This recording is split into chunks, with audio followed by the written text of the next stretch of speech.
Good afternoon. After completing the self-assessment deposition, I found several depositions that I feel make me a better teacher. For the purpose of this assignment, I have picked out a few. One of the most important is the first on the list.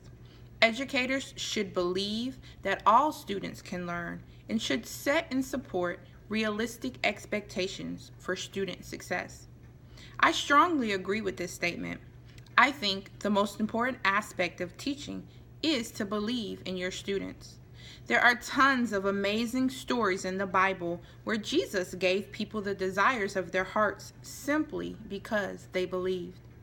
Take Peter, for example.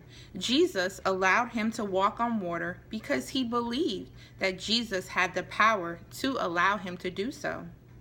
His belief enabled his success, much like ours as educators.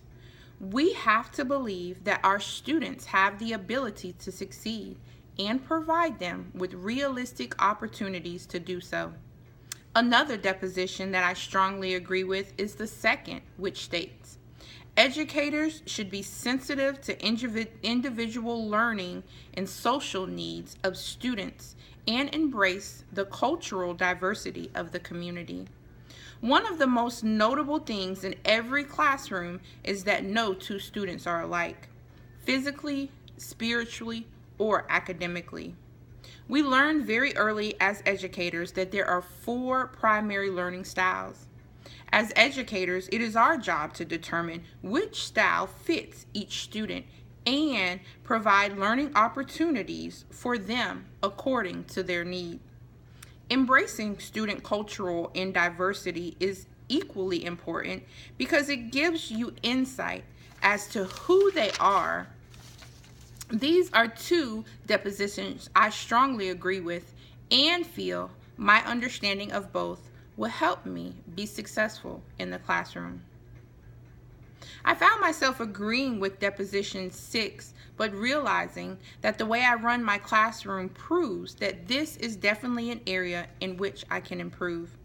Deposition 6 states that educators should promote and support curiosity and encourage active inquiry. While I do allow my students to be curious, I find that their curiosity is limited by my refusal to allow their what I call random questions. I don't allow these to interrupt my classroom or my lesson. While first grade is definitely an age of curiosity, I have to find a way to allow students to be curious without allowing their questions and ideas to completely interrupt the flow of class. Another deposition that I found I can definitely improve in is deposition number 8, which states, educators should demonstrate professional friendliness, warmth, and genuine caring in their relationships with others while providing intellectual, emotional, and spiritual support. I am a real straightforward person, and I do not like to say anything I do not mean, or that is not genuinely from my heart.